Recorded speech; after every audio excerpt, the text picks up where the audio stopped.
Breaking news today on Sekulow is President Biden readies thousands of troops for European deployment. Keeping you informed and engaged, now more than ever. This is Sekulow. We want to hear from you. Share and post your comments or call 1-800-684-3110. And now your host, jordansekulow. We have a lot to talk about on today's broadcast. In fact, if you heard the tease to the show, President Biden has ordered thousands of U.S. troops, 3,000 U.S. reservists to Europe.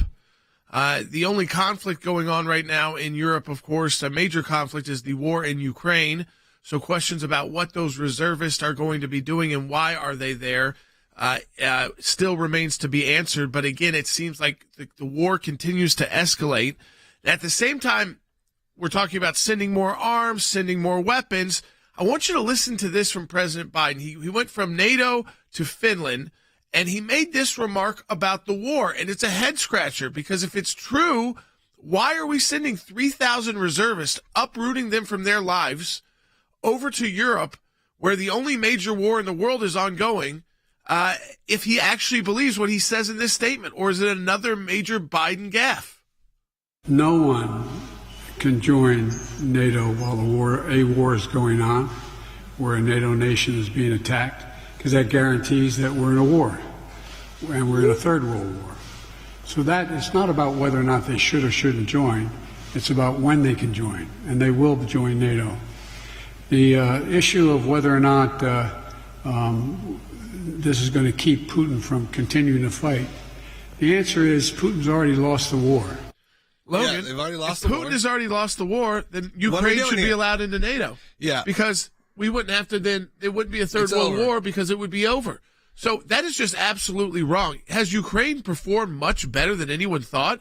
Absolutely. Yeah. Is the war over? Not based off what I'm seeing at all. Not even close. We got Rick Grinnell joining us in the next segment of the broadcast live. Coming on early. If you've got questions for him about this, Rick is happy to answer your questions, too. So 1-800-684-3110. We will take your questions. You can talk directly to Rick Grinnell, former Trump cabinet member, former acting director of national intelligence, former ambassador to Germany, spent 10 years at the United Nations, and is now a senior advisor to the AClj. So he knows what he's talking about on these issues, and it's great to have him early on the show today. Be a part of that conversation. Get your questions in for Rick at 1-800-684-3110. The war over? That's a head-scratcher. 3,000 more troops with a little explanation, but we know they're going to Europe, so you can kind of read between the lines there. We've got more to talk about on today's show as well, just to kind of give you an update about what we're going to get into, a politics update. You know, on these Fridays as we get closer to debates, and that's only next month, and actual people voting, that's in January with the Iowa caucuses. We like to spend some Fridays in a segment going over what do the polls look like, who's up on the rise, who's up on the way down, who's coming, who maybe we haven't been talking about enough that is getting more attention. Where's the money going? We got a lot of campaign finance reports. Sometimes that tells you more than anything at this point right now. But certainly just kind of that feel from the ground. Also, in a big victory, remember AClj Action, we asked you to write your letter to members of Congress using acljaction.org. We got that pro-life amendment within the National Defense Authorization Act, preventing the use of taxpayer dollars to pay for flights, travel, and abortions of members of the military. But now it heads to the U.S. Senate. We're already prepared for this language to be stripped out and to have a legal battle over it. We'll explain that for you, too. But over 6,000 of you signed that letter to the House. We're going to reactivate that as well to the Senate at acljaction.org. So plenty to talk about. Get your questions in for Rick when he comes up next on the broadcast at 1-800-684-3110. And Logan, we've got our matching challenge right now. I just went over a bunch of issues we're working on at the AClj. That's right. You can do that right now by going to aclj.org. Any donation is effectively doubled. So if you give $10, it becomes $20 and so on from other donors who are ready to unlock their match. So just go to aclj.org, make any donation today, and we'll get that done. Again, coming up next is Rick Grinnell. We got a lot to talk about, too, later on about some of the work the AClj is doing, some really breaking news that's coming out of the AClj. Give us a call, 1-800-684-3110.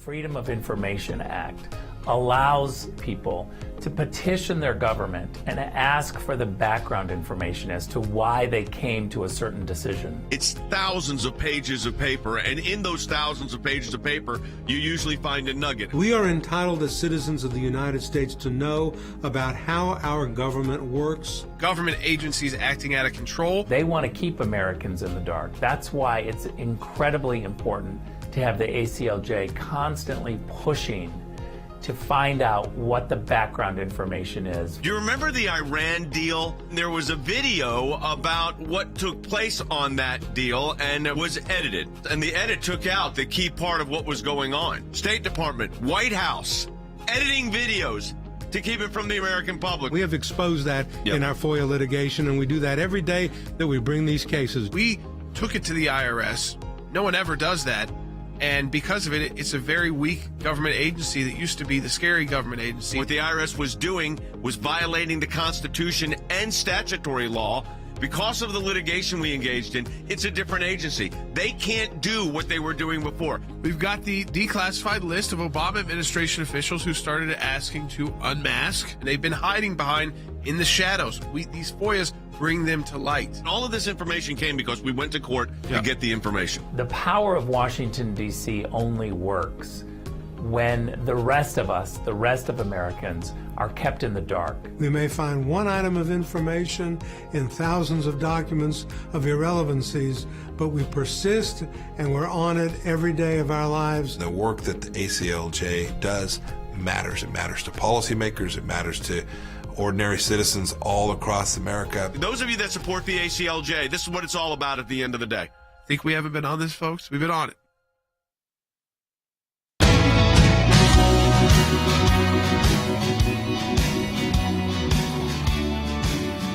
All right, welcome back to Sekulow. We are taking your calls, too, if you want to talk to Rick.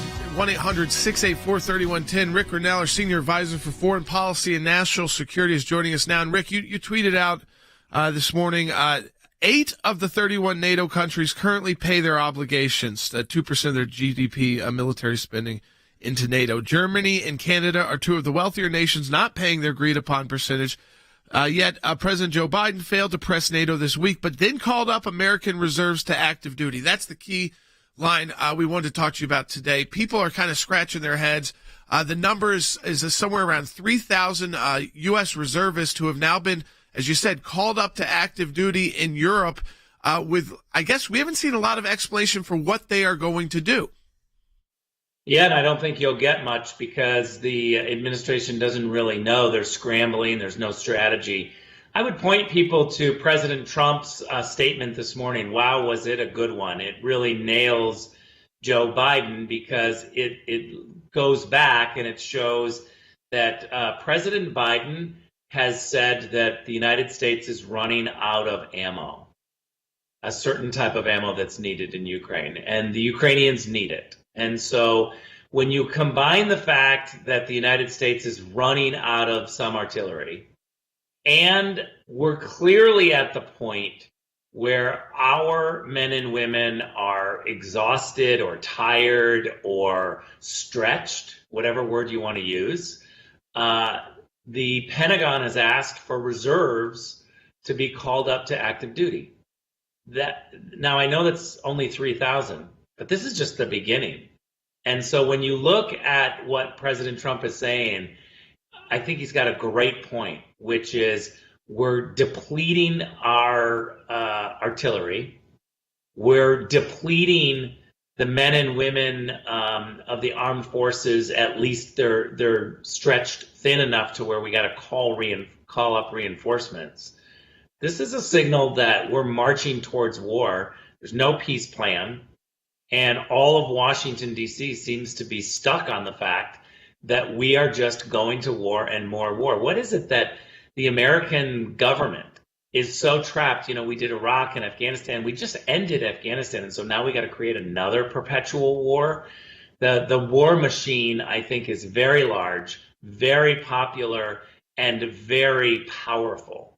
And we need to be able to recognize that peace is way more popular Like, I'm all for replenishing those weapons that we need to make sure we have an adequate enough weapons that if there was a major conflict, we have enough weapons to sustain ourselves, for ourselves, especially taking care of America first, and that our troops have those weapons. I think American taxpayers are happy to pay for that. They may not be happy. The reason why they're so depleted is because we sent them off to Ukraine without a process in place already to make sure that they were that we were restockpiling our weapons here in the United States. I wanted to play this. I'm going to play this for you again because it's such a head scratcher, and I want to get your direct thoughts on it because President Biden made a big statement in Finland today, and I mean, I don't know if it's a gaffe or if it's gaslighting.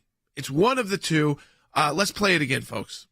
No one can join NATO while a war is going on, where a NATO nation is being attacked, because that guarantees that we're in a war, and we're in a third world war. So that it's not about whether or not they should or shouldn't join. It's about when they can join, and they will join NATO. The issue of whether or not this is going to keep Putin from continuing to fight, the answer is Putin's already lost the war. Okay, right there, Rick. If the war is done in Ukraine, then we don't need the reservist, and I guess we could allow Ukraine to join NATO because there wouldn't be a third world war. It just seems like total gaslighting. We're sending over resources to the point where we're depleted. Yeah, look, we haven't even touched yet on the billions and billions of dollars that the American taxpayer has been given for protecting Ukrainian borders, but not American borders. I think that's a real troublesome strategy. And also, look, you started this segment by reading my tweet, which I care very deeply about NATO and NATO funding. And 8 out of the 31 countries are paying their NATO obligations. In 2014, in Wales at the NATO meeting that's called the Wales Pledge, NATO members gave themselves 10 years from 2014 to 2024 to get their act together and spend 2% of their GDP on military issues and readiness for NATO. Yeah, I want to go to the phone. Yeah, I want to go to the phones, 1-800-684-3110. That's 1-800-684-3110. Let's go to Jeffrey in Indiana on line 1. Hey, Jeffrey. Thank you for taking my call. I heard on social media Donald Trump says he can end that war in one day. I don't see how that's possible. I mean, I want to, this again, I know that this statement, Rick, I think you could probably explain it best. I actually do understand, I think, what President Trump's saying, because one day as president, but there's also a transition period of months where the country at war like a Russia knows you're coming in. Like Reagan. Right. They know you're coming, and they know you're coming with a very different strategy, and they know you're coming with kind of this no BS strategy. So with that, I think it's one day maybe as president, but you do have this period of time during a transition to tell the world and tell the Russians exactly what's going to happen if you continue this when I take the oath of office. Hey, look, I think Donald Trump could solve this in one day because there's a difference between a threat of military action and a credible threat of military action. And one of the things about Donald Trump is that he's unpredictable, and leaders know he's unpredictable, and they respect that. I can't answer this question without showing the fact that Donald Trump had sanctions on Putin's Nord Stream 2 pipeline. Joe Biden came in and dropped those sanctions on Putin's pipeline and signaled weakness. Putin saw Joe Biden's disastrous withdrawal from Afghanistan. All of these issues point to credibility. And what Donald Trump has is the ability to sit in that room, and when he says something, they know it's absolutely the truth. And so he can solve this in 24 hours because he would go directly to both sides and speak to them directly. We've got a problem in Washington that people think talking directly to an opponent or an enemy or somebody is somehow a reward. Talking is a tactic to get to your goal, and we should never be afraid of talking.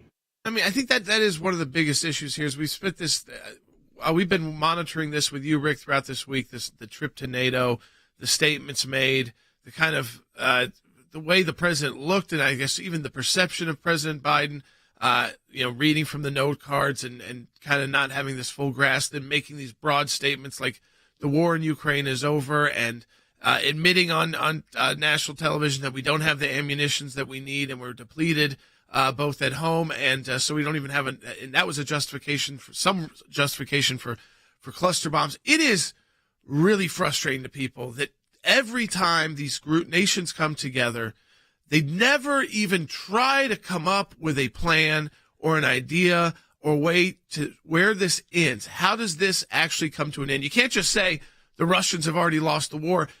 Ask a Ukrainian right now if that's true while there's town or cities getting bombed. Ask a Russian military member if that's true while he's getting shot at by Ukrainians with U.S. weapons. So it's not true. But even if it was aspirational, it would be nice to have an aspirational goal to get this done. Look, stale Washington, D.C. diplomacy is about delivering talking points, delivering lines, not listening. They don't have the ability to do real-time negotiations. President Biden skipped the dinner with NATO members because he can't have an interaction. He can only read cue cards. You and I, Jordan, talk a lot about Turkey and Erdogan. And that meeting between Joe Biden and President Erdogan was embarrassing. Joe Biden had talking points. He kept glancing down at his lap, reading talking points. Erdogan is sitting there saying, why can't we have a real-time conversation about the war, about peace, about Putin? And Joe Biden doesn't have the ability, the cognitive ability to interact, which is why he's scripted on everything. It's a one-way street. That's why when I think Rick, when he said that the war in Ukraine is over, that is a scripted moment. That's a teleprompter moment. And so it's not a gaffe. It's gaslighting to the American people because it's just not true. We're sending all these weapons over. We're calling up reservists. We're uprooting American reservists, those men and women who proudly serve our country, to go to, again, because it seems like our troops are too thin also around the world. Rick, as always, we appreciate you being part of the AClj team and all of your analysis as well. And Logan, just one example, having Rick as a team member who can weigh in on all this for us and really help us work through it so that the AClj can do its best job about what we can do in these situations. That's right. And we're going to talk a lot more of that coming up a little bit later. You're going to hear some about the new stuff that we're working on at the AClj. But also, we're going to hear next, we're going to have Harry Hutchinson in the studio. We're going to talk a little about student debt and the cancellation of that and what it really means and what it really means for you. So, we encourage you. Join us right now. Go to aclj.org. Give a matching challenge right now. And hey, it's Jordan's birthday. So yay, it's his birthday. So for his birthday, this may be hacky, but I'm going to say it's for his birthday. Make a donation to the AClj and it will be matched for his birthday. I don't know if you could put a message, but I'll just assume any donation that comes in the next hour or a couple hours, let's say today, is a happy birthday Jordan message. So aclj.org. President Biden is significantly changing the federal student loan system now. The new income-driven repayment plan is called SAVE. That stands for Saving on a Valuable Education. Under the president's new plan, borrowers would see monthly bills cut in half. There's also a forgiveness component after a decade of payments has been made. The Biden administration has announced that it is automatically forgiving $39 billion in federal student loan debt for thousands of borrowers. The Department of Education today is announcing this plan, which looks at a system that connects repayment of loans to people's income level. And it found that there was an administrative flaw, they say, in the system over the years that needed to be updated and fixed. And this is under the powers under the Higher Education Act and within the authority of the department secretary. And so what they've been able to do is grant this loan forgiveness. Education Secretary Miguel Cardona is saying this: for far too long, borrowers fell through the cracks of a broken system that failed to keep accurate track of their progress towards forgiveness. There's the statement from Chicago, Austin Goolsby. They argued that there were credits that those borrowers who'd been paying back their loans over years were not properly given. And under the law, those who had paid their loans over a sweeping period of 20 to 25 years were supposed to have forgiveness. And the math on that had not been kept up to date. And so this is part of trying to make this administrative fix. And the result will be giving a reduced burden of debt and a real windfall for those who qualify. This new plan hasn't been tested in court, but just like President Biden's student debt cancellation, it could also face legal challenges. Some Republicans say it's a clear overstep of presidential authority. And some experts say that it's just a matter of time before there's another lawsuit against this plan.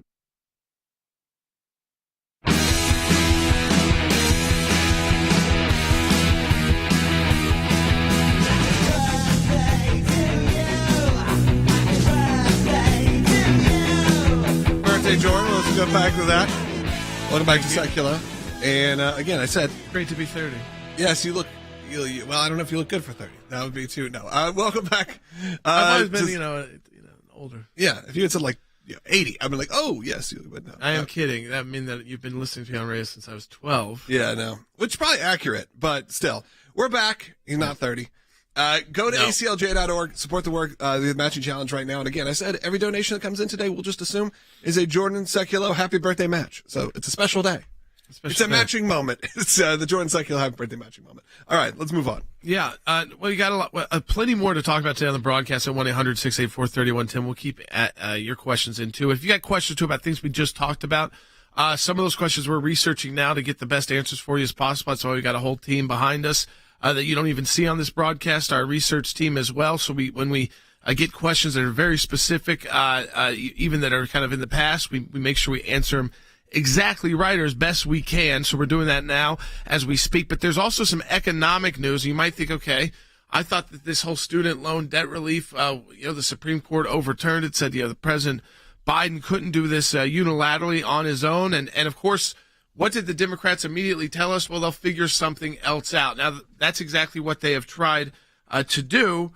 Now, the question is whether or not what they tried to figure out, how far that goes and will it actually get anything done, I think is now the bigger question. So I want to go to Harry Hutchins on this because, Harry, explain to our audience now what the Biden administration has announced. Well, 3 years or almost 3 years into the Biden administration, they have allegedly found administrative errors in a particular student loan program, which is directed toward individuals who have applied for and have been selected for so-called income-driven repayment plans. This only applies to a limited universe of college debt, and it's important to keep in mind that it only affects 804,000 individuals as opposed to the almost 43 million people affected by the prior loan program, which was shut down by the United States Supreme Court. So theoretically, according to reports that I've read, and I've read the United States Department of Education press release, it basically suggests that over the course of the last 10, 20, 30 years, borrowers have been repaying funds under this so-called income-driven repayment plan, and the administration has not kept accurate count of that. That is clearly possible, but in my opinion, more likely than not, this program is simply a face-saving gesture by the Biden administration because they lost with respect to their prior plan before the United States Supreme Court, and it will affect a minuscule number of borrowers. Yeah, I mean, but people still don't like those numbers, like $39 billion of their taxpayer dollars going to people who took out loans that they are not paying. And Harry, you talk about how you might have had a loan that's over 20 years old at this point, but if you were behind on that loan, you're really going to be the one that benefits from it. You're going to, even the people who the people who are going to benefit the most are the people who haven't been paying their loan off. Absolutely. So once again, the Biden administration has decided to incentivize irresponsibility. And so individuals that have been responsibly paying off their loan on time, they get left with what might be called a bad experience. Yeah, I want to explain to people too, Harry, there will be a notice and comment period. AClj action, we engage that, like we're going to explain about the National Defense Authorization Act. We engage those very quickly. We've got a great tool at AClj action to do that. this does have to go through like an Administrative Procedures Act process. So they have to put this rulemaking process up. What authority are they going to grant this loan power? Well, apparently they are claiming power under the United States Education Act. One of the things that I would encourage listeners to think about is that is a massive piece of legislation, and they have been searching for quite some time, even before the Supreme Court decision, trying to find loopholes.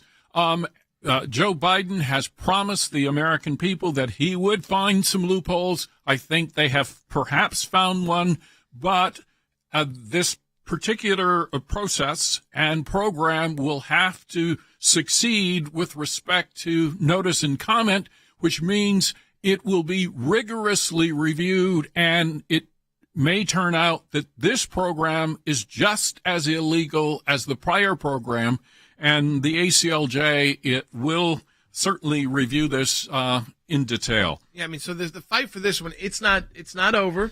It's just beginning. They've just announced it. We're going to take action at acljaction.org and make sure you can have an opportunity to put your comments in to that in opposition to this move again, to where people who, hardworking people who didn't take these loans out are being paying it for people who did. And even those who are paying their loans back on pace, even though for 20 years. And listen, when you hear about these loans being 20 years, we need a reform. No doubt about it. I mean, it is absurd.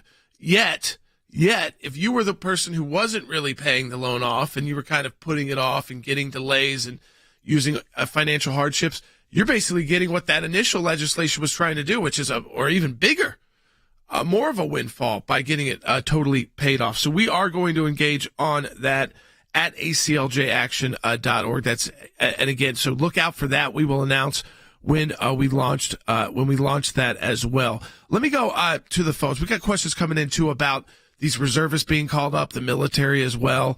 Do we have that call on the AUMF? Is that one still up? It's not up anymore. It's not even dropped. Someone asked, can you call up these troops via the authorization use of military force? That 2001 AUMF does still exist. That was that for Afghanistan? So that still exists. The Iraq AUMF has been. Well, it was utilized by that one, right? Yeah, it's all the war on terrorism. So I don't know if you would it might not be on point, but what I was going to tell you is presidential power, just quickly, you can deploy troops. All you have to do is notify Congress, and then technically the rule is after 30 days you notify. Now, we all know immediately now because of all the technology in the world, so it's not like we're sending ships over and it takes months to do. And then it's 60 days where Congress is supposed to then authorize those troops remaining. You don't have to declare war, but remaining. Even that is kind of Congress doesn't really always hold the administration's feet to the fire, and they even have kind of granted more power over to the executive. That's why we've talked about how important the president is when it comes to being commander-in-chief. Those commander-in-chief foreign policy powers are so broad. So when you do this 3,000-troop call-up, it's a big deal. But it's also something that the president is able to do oftentimes without much explanation. Usually doesn't even have to explain it to Congress for 30 days.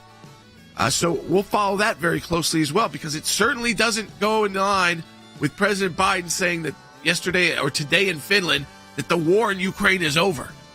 I ask Ukrainians that. Ask Russians that. Ask the Poles that. Ask the rest of Europe that. Support the work of the AClj for my birthday. Double the impact of your donation at aclj.org. Make that jordansekulow donation today, aclj.org. We'll be right back. Here's what I want to say to our AClj members, or for those of you that enjoy watching this broadcast. Whether it is going after the deep state, whether it is litigation that we're engaged in, whether it is defending the persecuted church and getting individuals out of prison because of their faith in other countries, whether it's training lawyers to fight for religious liberty, not just here in the United States, but around the globe, whether it is producing a daily, 5 days a week, 1-hour live television and radio broadcast heard on thousands of radio stations, on TV platforms, on social media platforms. Your support of the AClj enables us to do all of this. We want to encourage you to support the work of the AClj, and when you do that, you're supporting our production teams, our videos, whether it's that kind of production and other things that we are working on. The AClj is front and center on this. We're in a matching challenge campaign. Any amount you donate, we get a matching gift for. Go to aclj.org. You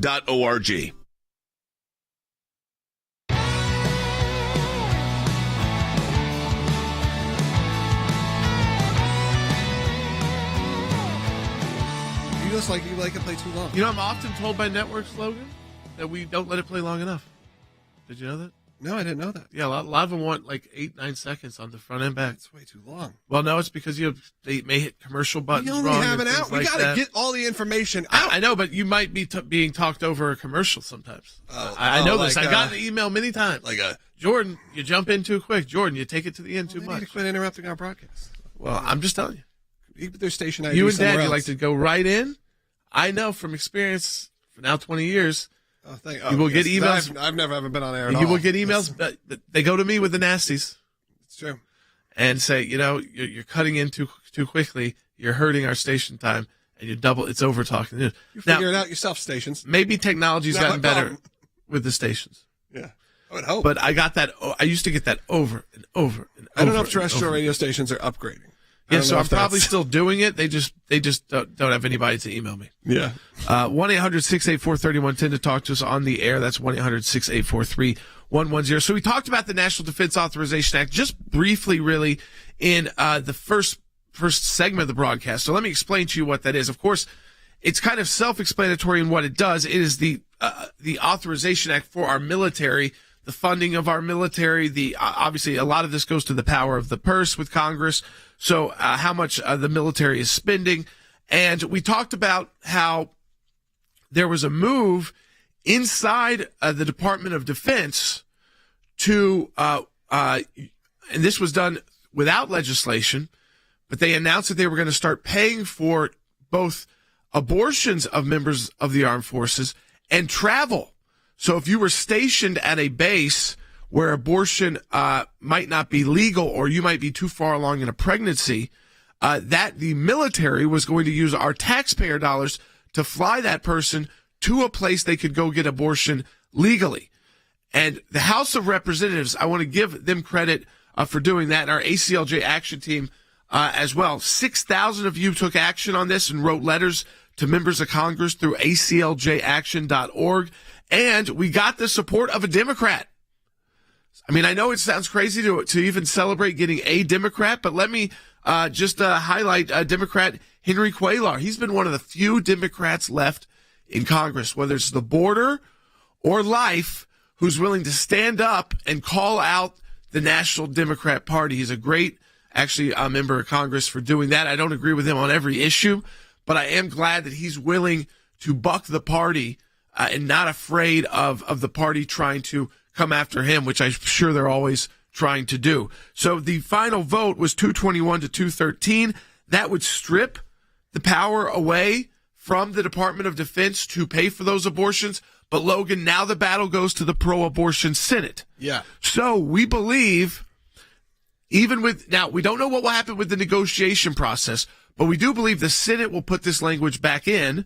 Then they'll go to the negotiation process. We will fight hard, and we're going to launch a campaign for you to write your senators. Absolutely. But then we're going to have to see what comes out of, because they're going to be two kind of different pieces of legislation. They'll have to figure out that in conference. If that language is put back in, we're already coming up with the legal strategy to go to court. That's what I want people to understand is today, before this broadcast, it wasn't like we were just sitting around getting ready to go live. We and a group of lawyers and our media team were all together working on what our strategy is and how you can get involved in this fight, because we know what's about to happen. And what happened was, we think that there are some violations here, and we think you can get involved specifically. So here at the AClj, the work never stops, and it doesn't stop because of people like you who support the work. Again, it's Jordan's birthday. This is Jordan's birthday matching challenge show. All you gotta do is go to aclj.org and make a donation today. It's all of them are doubled and matched by other donors. So do that, but mainly understand that the work is on an enormous level. But we also want to make sure that you have some ownership in it. You can take some responsibility. You can be a part of these situations, be a part of these movements that happen. You don't just hear us talk about it. Get your name, get yourself involved. We know you want to do that. So go to aclj.org, and we're going to be unveiling that very soon. It's also Bastille Day on my birthday, July 14th. So let's guillotine some liberal policies. Support the work of the AClj. I know you would. I know you were concerned there. I know you were concerned there. Almost said drop. I know you're concerned there. Support the work of the AClj. We'll be right back. The former president's attorneys are asking for a reasonable delay in the trial's start date until after the 2024 election, or at least until after the GOP primaries. Joining us now for more on this, former Trump attorney and executive director for the AClj, Jordansekulow, back with us. Jordan, good morning. Good to see you. I think that there's a couple things to point out. The trial is different than all of the pretrial issues that we can face here, which are very complicated. And I think where they point out is that those alone, the appeals on each document that you have to go through, the Classified Information Procedures Act, which is a 3-step process. And if there's 31 of those documents, that's 31 separate times on different kinds of court review, different analysis. What is it going to be released? Is it going to be a summary? That's just going to some of the basic evidence that, of course, if you're the defendant, you're supposed to have access to, and it would become public. I think when you look at the other big issues, there's a real case to be made that not even getting to the jury issue yet, which is a separate issue, too, because of the impartial jury. Just the document issue alone here could take over a year. I'm hearing that maybe the Trump team forgoes 12 jurors and just has this, before a judge, a bench trial. Could they do that? Because the merits of this case seem so ridiculous to the Trump team that maybe they go in that direction. Yeah, you could. And, I mean, I think that the issue here is obviously you're a public figure. But this is different than even being a public figure like a celebrity. You were a former president currently running. I mean, that was their big point in this filing, in this motion, was that right now, because he's in an adversarial public role where he's running for president, a primary where he's going to be attacked by fellow Republicans, and then is going to be in a bigger nomination. Potentially, he's the leading nominee, likely will be the nominee, it looks like, if things were held today. And then he's going to be in this huge adversarial process where people are obviously very divided on whether or not they support him. That shouldn't bleed into whether or not he should be found guilty on this very technical issue of these documents.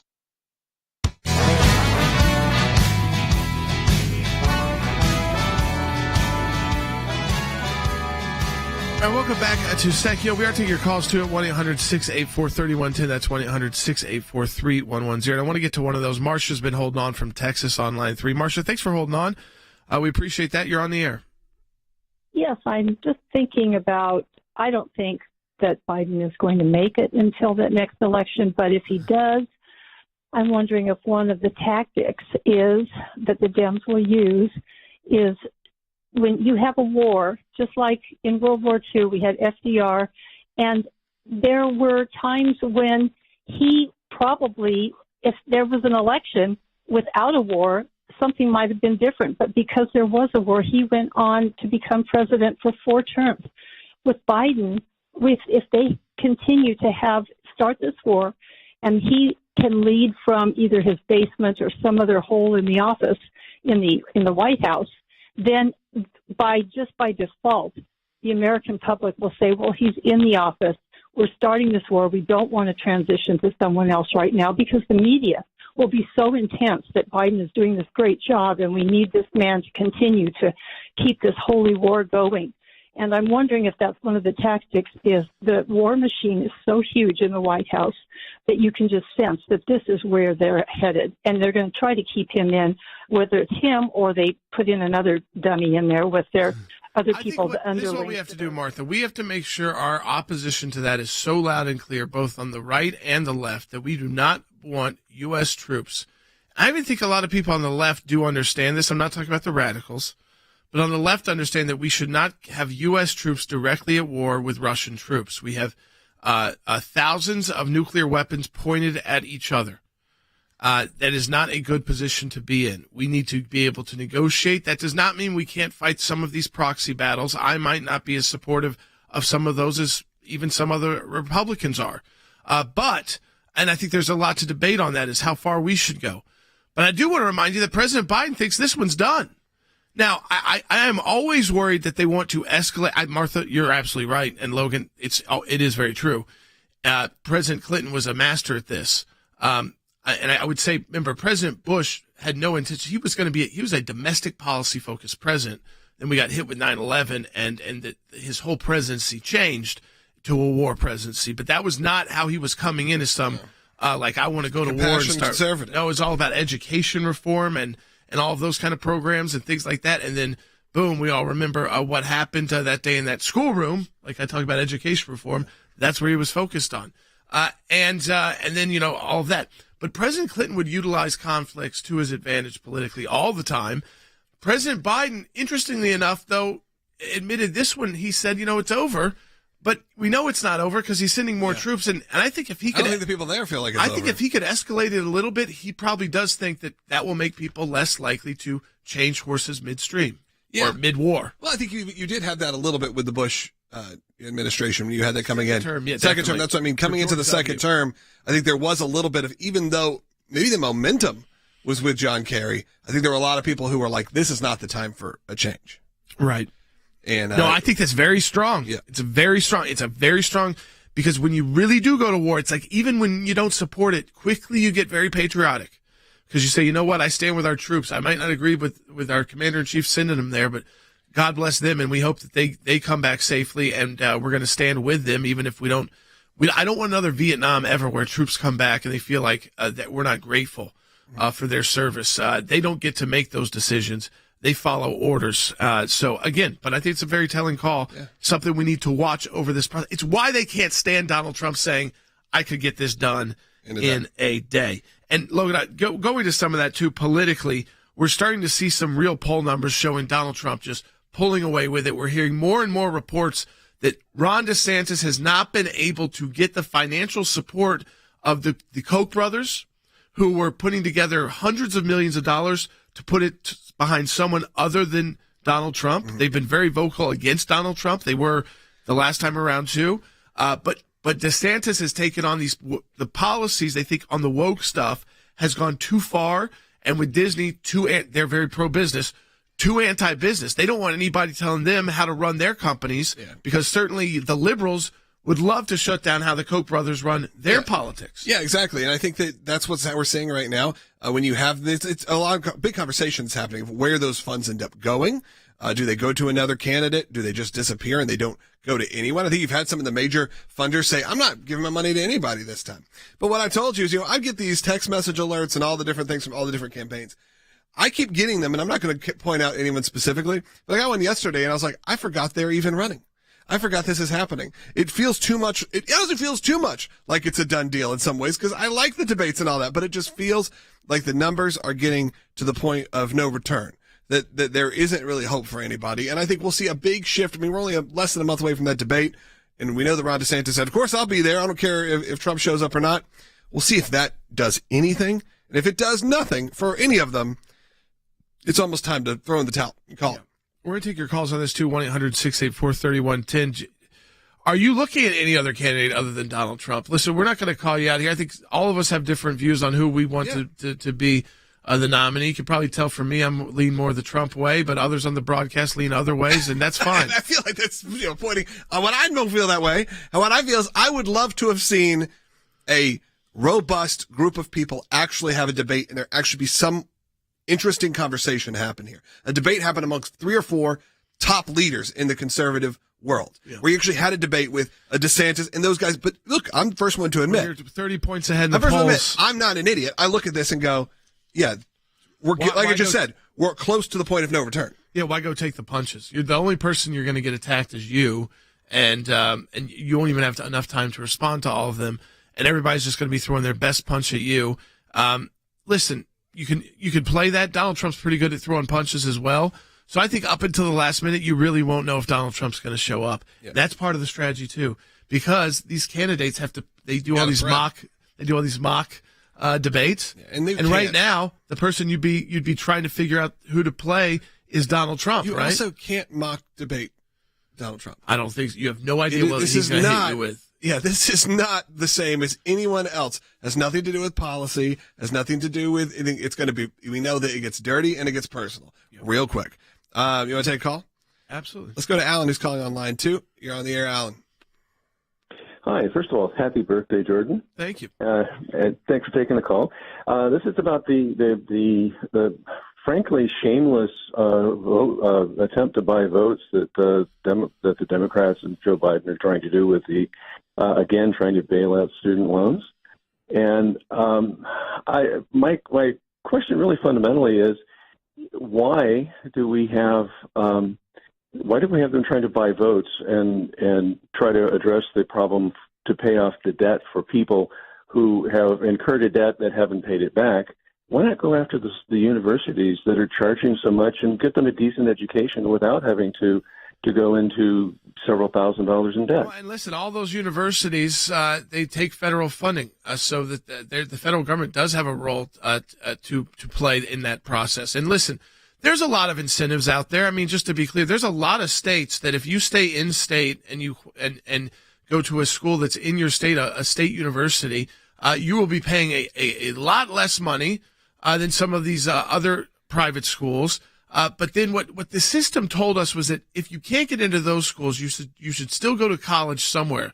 And a lot of the times that meant private education, which was going to be a lot more expensive. And then you'd take on debt, and you wouldn't necessarily get a job that would be be worthwhile to take on that kind of debt. So there's a whole rethinking about higher education. Listen, I want people to be able to get educated. I think a highly educated country is great, but I think it should be much more diversified in the sense of what we consider higher education to be. Being a great mechanic can be a great profession, and you don't have to take on $300,000 worth of loans. Especially if it's something you enjoy. So, but we have this pressure system in America that's like, well, that's like not good enough. Yeah, that's not a real job. And even I feel like a lot of mechanics feel like I've got to send my kids to college and then grad school and all this because my job, even though it's paying for all that, it's like, well, I don't want them to do this because, and then you kind of think, it's like, because why? Yeah. Because you create a pretty good life. Obviously, if you've got some genius kid who's really academically great, you want to send them off to those kind of schools. But a lot of us aren't that, and are good at other things. And America, Lord knows, we need to rebuild our industry. We ain't going to be rebuilding industry with a bunch of political science majors like me. All right, well, give us a call. Hey, last segment of the broadcast coming up next. If you have any thoughts on the political side of it, we'll take that, as well as any of the other topics we covered today.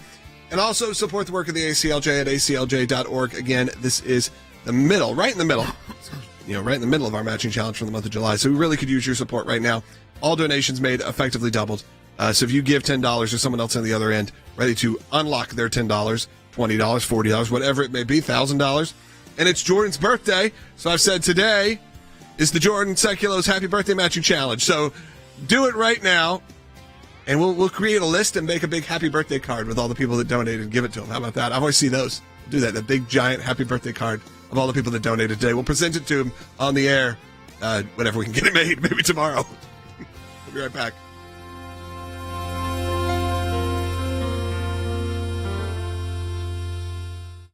President Biden has ordered the authorized, this new possible deployment to Europe as by my authority vested by me as the president of the Constitution. I hereby determine that it is necessary to augment the active armed powers of the United States for the effective conduct of Operation Atlantic Resolve in and around the United States European stated authority. It kind of opens the door, if you will. It opens the door for bringing in reserves and National Guard. And basically what it does is it very much links the Operation Atlantic Resolve. And Atlantic Resolve is really the bolstering of NATO, particularly the eastern front of NATO, in response to the Russian invasion of Ukraine.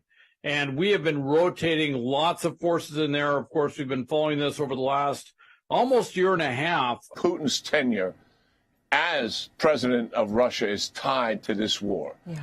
He knows full well that if Ukraine takes back all the territory, he is likely gone.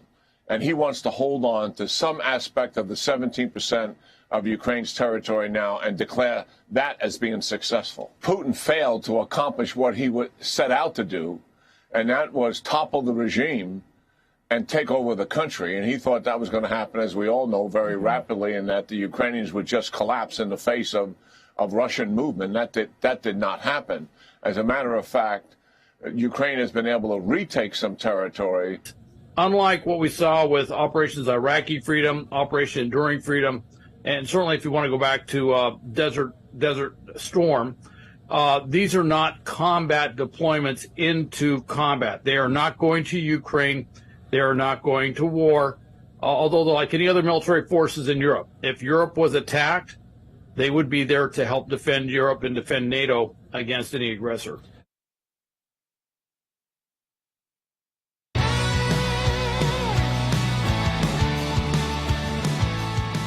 All right, welcome back to Sekulow. We are taking your calls to 1-800-684-3110, and we were talking politics. I wanted to get into that, and if you wanted to weigh in on that, I wanted to give you the opportunity. And Holly in Texas on line one wants to weigh in. Hey, Holly. Hey, so between DeSantis and Trump, DeSantis' marketing team just flat sucks. Like, they are horrible. They've let the gap get away too big. His best shot would be to go after VP with his policy strength and support Trump, either that or Scott. But either way, he's sizzled out. Yeah, it seems that way. It seems like there are. It's been a tough moment right now. It's not that he's fizzled out past where he was. He's the same place he was before he announced. I think you pointed out maybe he waited too long. There's a lot of thoughts now about did he wait too long to get that law passed so that he could remain governor, because it kind of seems like you're already kind of preparing to lose when you want to make sure you can keep your job. I always thought the best advice to DeSantis would be is to not support that law and to just leave the governor's office and go run full-time for president and show people how again, I don't want to have to both manage one of the biggest states in the country and try to run for president. That's not really fair to Florida voters. That's just been a strategy I oppose. Now, maybe we will all be proven wrong. It sounds unlikely at this point, and there has been a shift. The major donors, when I'm talking to major donors, I'm talking about the Koch brothers. They were supposedly going to get behind DeSantis. Now they're hedging. The checks haven't gone to the super PACs. The checks that were literally about to be written aren't going. Same goes, Murdoch has made it very clear. And you may have even seen a turn on Fox News where they were very friendly to DeSantis, and that is actually starting to change. Now, some of the hosts are still, and that's fine. That's up to them. But Murdoch is supposedly really wants Youngkin to get in the race. Now, to me, that's kind of like the Mitt Romney dream of 2008, and even less likely to get through to a nomination because no one is gaining steam. I will tell you this. Some of this money could end up going to Tim Scott. I'll explain that after I want to play this exchange between Will Cain, who I think does a great job on Fox News, and Ron DeSantis. Check it out. But there are those that say there's something about you that's not connecting for whatever reason, not connecting with the voter, whether or not it be personality. Donald Trump says it's about loyalty. Francis Suarez says it's about your relationships. And it's not about those individuals so much as I'm curious in the analysis of Ron DeSantis of why not yet is connecting. Well, I think, did you just see the news today about the record fundraising haul we've had? Nobody's been able to match that in the history of modern presidential politics. So we've got a huge amount of support to be able to take the case to the people. We really haven't started that yet. We're in the process of building out a great organization, and I think we're going to be on the ground in all these early states. It is 3 yards in a cloud of dust type situation. That's what we're going to be doing. Okay, here's the thing. This is getting late into the game. It's all about their infrastructure. I've been in those campaigns before. They think the structure. We're going to spend all our money on structure. If you're not up from 20% after all of the free attention you get, what do you think the structure is going to do for you? You as the candidate who can be on TV every single day, you can be on people's minds every single day, every moment. You have been Ron DeSantis, and yet your number's not going up. Maybe it's not your team. Sometimes, unfortunately, it's the candidate. And again, you could be really smart. I think he is a really smart guy. You could be a great patriotic American. I think he is. But it's just might not be your right time. You might have spent money the wrong way. He also is not totally accurate about that fundraising haul. He did raise a lot of money, $20 million. Guess who raised $35 million? Donald Trump, who they usually mocked as a small dollar donor, outraised DeSantis by $15 million in this cycle, and that's hard money. Yeah, okay, now right. Tim Scott has raised $6 million. What I was going to point out is he could be someone that these groups like the Koch brothers and others who think, okay, maybe I can't get any of these other people in the race. The money could start going to Tim. Yeah, and I think the anti-Trump money. And we've all talked that Tim Scott has been one of the ones that kind of everyone universally is like, oh yeah. Like, he's very likable. I don't think he's an anti-Trump guy. That's what I mean. He's been like one of the ones that actually the Trump campaign, the Trump people seem to have been like almost embracing as, yeah, we love Tim Scott. And I think some of that's just historically he's been a really great person to a lot of people. So I think that's pretty interesting to see. You say it's too late or it's starting to get late in the game. Now, in any other non-Trump scenario, it's not too late in the game because usually we see people spike during debates. We see people spike during the primary season. But is it too late because it's usually not this wide of a gap? It's usually not this wide of a gap. It's usually not a former president. That's true. I mean, there's a lot. I mean, who's got 100% name identification in the world. Yeah. Okay. And you don't have to train anyone to know who he is. And you were kind of running as a mini Trump. Yeah. I mean, he was. I mean, definitely in his gubernatorial ones. I mean, he had those fun ads where he's like, he is baby Trump. Now he's trying to make a few distinctions. They're pretty small. Yeah. I mean, they're very small. Donald Trump's too light on LGBT. I mean, see, that pushes away corporate America. Yeah, and some of those ads were very awkwardly made, where you weren't sure who. I wasn't sure in that ad who was supposed to be good and who was supposed to be bad, because he used his negative headlines to show how good he was doing, but they read very. It was a really odd. They're putting out really. It was put up by his official campaign. Yes, by the War Room, and it's just odd content. Odd content over and over again. Weird edits to try to make it feel like it's youthful, but it doesn't really quite land ever. Yeah. I thought the announcement video, like the original, like him going on the stage with the big flag, I thought that one was fine. I thought they did a good job with that. But we all think that day of the Twitter disaster. And that's what he's never, I can be honest with myself, as someone who loves the state of Florida. It's my favorite state, maybe second favorite state in the country, and a property owner there. He's never really fully recovered from that Twitter announcement. No, it was such a lag. It was such a disaster. I think it really took a much bigger hit than people are ready to admit. Have only been going down. Right. It's very weird for your polls to go down once people start seeing you out more on the campaign trail, and you start thinking, is it a personality problem? Because maybe they liked you more before they actually got to know you. Yeah. Or did you double down just too hard on some of those other issues? But maybe they don't care. The polls just show it. Donald Trump goes up. Ron DeSantis stays in the same place. The others just kind of move around a point or two. I want to get to this one other issue too. Can we play from Vice President Harris? In her usual terms, she wanted to explain to us artificial intelligence, Logan. What is AI? And I think the first part of this issue that should be articulated is AI is kind of a fancy thing. First of all, it's 2 letters. It means artificial intelligence. But ultimately what it is it's about machine learning. And so the machine is taught. And part of the issue here is what information is going into the machine that will then determine, and we can predict then, if we think about what information is going in, what then will be produced in terms of decisions and opinions that may be made through that process. Yeah, so AI is artificial intelligence. If you don't know, if you never heard of it. It's 2 letters. Yeah, and we only have about 30 seconds left. Look, you're seeing AI being a big reason why Hollywood is shut down right now. Obviously that's been now not just corporations cutting entire departments going AI. AI. Not just the WGA, but now SAG. Here's the thing, though.